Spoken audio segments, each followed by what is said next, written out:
saya Ibu Laila Nurhayati dalam mata pelajaran Ekonomi kelas 11 MA semester 1. Pada kesempatan kali ini saya akan menyampaikan materi KD 3.4 yaitu Indeks Harga dan Inflasi, khususnya dalam sub pokok bahasan inflasi. Adapun tujuan pembelajaran yang akan kita capai, yang pertama, peserta didik dapat memahami apa yang dimaksud dengan inflasi. 2. Peserta didik dapat mengidentifikasi faktor-faktor yang mendorong munculnya inflasi. Yang ketiga, peserta didik dapat menjelaskan jenis-jenis inflasi. Dan yang keempat, peserta didik dapat menghitung besarnya inflasi. Sebelum saya lanjutkan, terlebih dahulu saya akan menyapa anak-anakku yang berada di Madrasah Aliyah Negeri Blora. Halo, apa kabar anak-anakku semua yang berada di Madrasah Aliyah Negeri Blora? Semoga kalian tetap dalam kondisi sehat, semangat dalam menerima pembelajaran jarak jauh. Baiklah, marilah kita saksikan video pembelajaran berikut ini. Inflasi. Tentunya kalian sudah sering mendengar kata-kata inflasi. Apa tahu yang dimaksud dengan inflasi? Inflasi adalah kenaikan harga secara umum dan terus-menerus yang diakibatkan ketidakseimbangan arus barang dan uang dalam suatu perekonomian.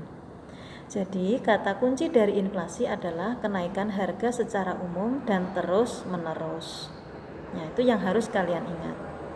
Lalu, apakah setiap kenaikan harga bisa dikatakan sebagai inflasi? Tentu saja tidak.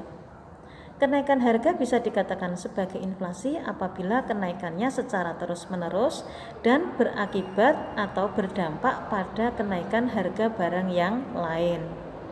Contohnya, kenaikan harga BBM. Kalau BBM naik, otomatis biaya transportasi juga mengalami kenaikan. Kalau biaya transportasi mengalami kenaikan, berarti di situ ada kenaikan biaya produksi. Kalau biaya produksi mengalami kenaikan, sudah otomatis perusahaan atau produsen akan menaikkan harga jual barang. Mengapa demikian? Sebab perusahaan atau produsen tidak ingin mengalami kerugian akibat kenaikan BBM. Nah, ini yang bisa dikatakan sebagai inflasi. Jadi kenaikan barang itu dalam jangka yang panjang dan berpengaruh terhadap harga barang yang lain. Nah, jadi apabila kenaikan harga itu secara singkat atau dalam tempo yang singkat, itu tidak dikatakan sebagai inflasi. Misalnya, saat ini harga gula mengalami kenaikan. Yang semula 11.500 sekarang 12.300. Tapi 2 bulan yang akan datang harga gula ini normal lagi menjadi 11.500. Maka kenaikan harga gula tidak dikatakan sebagai inflasi. Berikutnya adalah faktor-faktor penyebab timbulnya inflasi. Yang pertama, meningkatnya permintaan atau demand pull inflation, yaitu konsumsi masyarakat tinggi yang tidak diimbangi ketersediaan barang yang cukup. Jadi, apabila permintaan dengan penawaran barang tidak seimbang, yang terjadi adalah kenaikan harga. Mengapa demikian? Karena barang jumlahnya terbatas, sementara yang membutuhkan banyak sekali. Oleh karena itu, perusahaan atau produsen menaikkan harga jual barang tersebut. 2. Biaya produksi yang tinggi atau cost push inflation. Contoh biaya produksi antara lain biaya bahan baku, upah tenaga kerja, dan biaya bahan bakar. Apabila biaya produksi mengalami kenaikan, maka produsen juga akan menaikkan nilai atau harga jual barang. Mengapa demikian? Karena perusahaan tidak ingin mengalami kerugian. 3. Jumlah uang yang beredar lebih banyak daripada yang dibutuhkan oleh masyarakat. Jadi peredaran uang yang ada di masyarakat apabila melebihi batas, yang terjadi adalah kenaikan harga. Dan juga bisa menyebabkan penurunan nilai mata uang. Contohnya, pada tahun 2015, saya memiliki uang Rp80.000. Kemudian saya belikan beras, saya mendapatkan 10 kg beras. Berarti di situ 1 kg beras adalah Rp8.000. Di tahun 2019 saya memiliki uang yang sama. Jika uang ini saya belikan beras, apakah saya mendapatkan 10 kg beras? Belum tentu. Bisa jadi saya hanya mendapatkan 8 kilo saja atau bahkan 7 kilo. Karena apa? Dengan berjalannya waktu terjadilah kenaikan harga. Dan karena jumlah uang yang beredar di masyarakat banyak, terjadilah penurunan nilai mata uang. 4. Kekacauan politik dan ekonomi negara. Apabila negara dalam kondisi tidak aman, sudah otomatis harga jual barang mengalami kenaikan. Mengapa demikian? Karena dalam kondisi yang tidak aman, banyak produsen yang tidak melakukan kegiatan produksi. Nah, apabila produsen tidak melakukan kegiatan produksi, maka jumlah barang dan jasa yang ada di masyarakat berkurang. Akibat berkurangnya barang dan jasa, maka naiklah harga jual barang atau terjadi kenaikan harga. Hal ini juga pernah terjadi di Indonesia, yaitu pada tahun 1998. Pada waktu itu negara dalam kondisi yang tidak aman, terjadilah krisis moneter dan inflasi yang terjadi pada tahun itu mencapai 70%, luar biasa. Ya, yang nomor 5 yaitu kebijakan pemerintah yang kurang tepat. Misalnya, kebijakan pemerintah dalam pemberian kredit longgar yang ditujukan kepada para pengusaha. Sudah otomatis nanti banyak pengusaha yang mendapatkan uang pinjaman dari perbankan. Dengan banyaknya uang yang beredar di masyarakat yang dipegang oleh para pengusaha, sudah otomatis nanti bisa menyebabkan terjadinya kenaikan harga atau inflasi. Jenis-jenis inflasi. 1.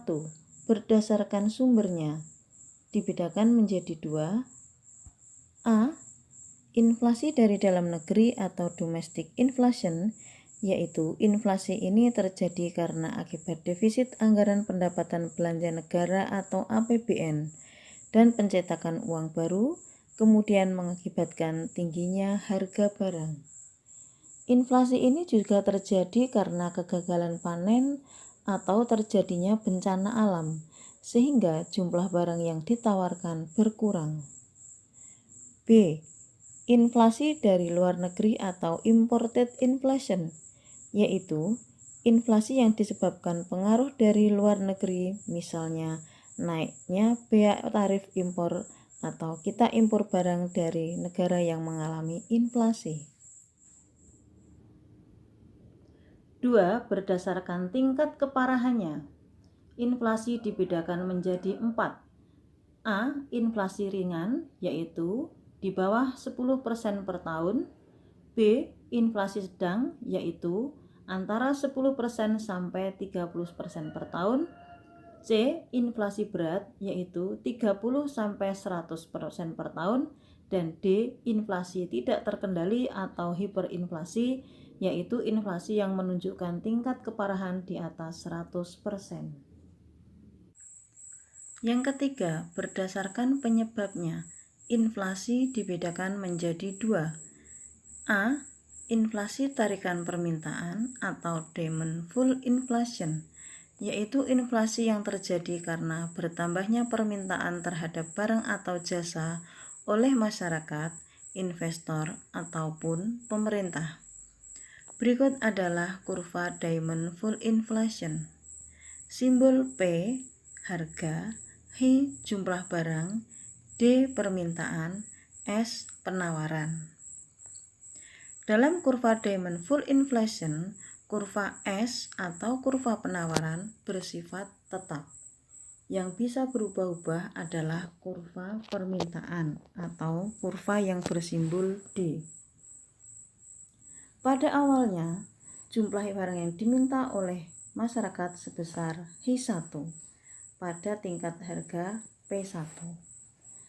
Apabila ini kita hubungkan, maka akan terjadi perpotongan antara kurva D1 dengan kurva S.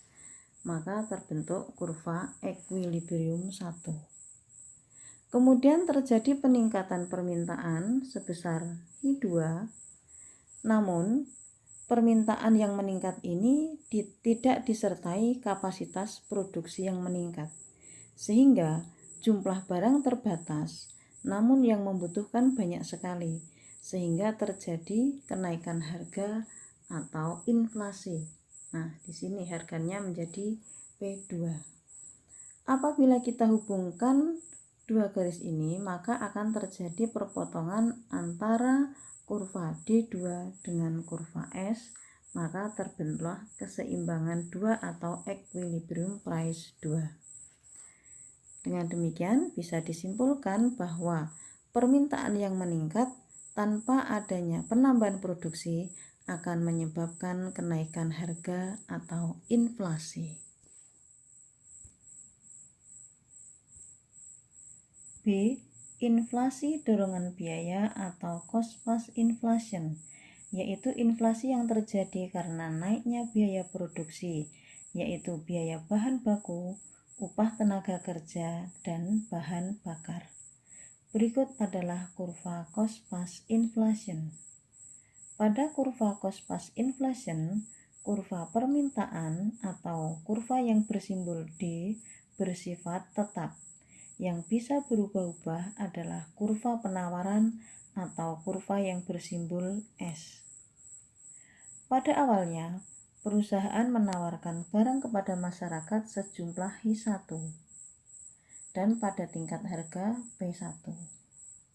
Apabila garis ini kita hubungkan, maka terjadilah perpotongan antara kurva S1 dengan kurva D. Maka muncullah equilibrium 1.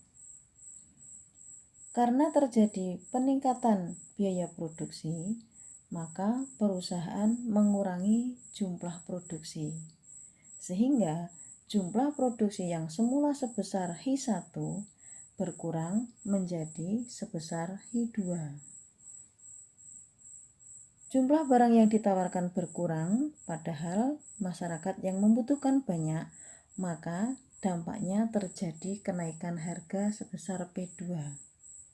Kenaikan harga yang secara terus-menerus ini, maka pada akhirnya akan terjadi inflasi.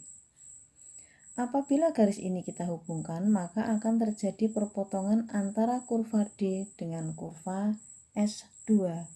Muncullah keseimbangan baru, yaitu equilibrium price 2. Dengan demikian, bisa saya simpulkan bahwa naiknya biaya produksi pada akhirnya akan mengurangi jumlah produksi.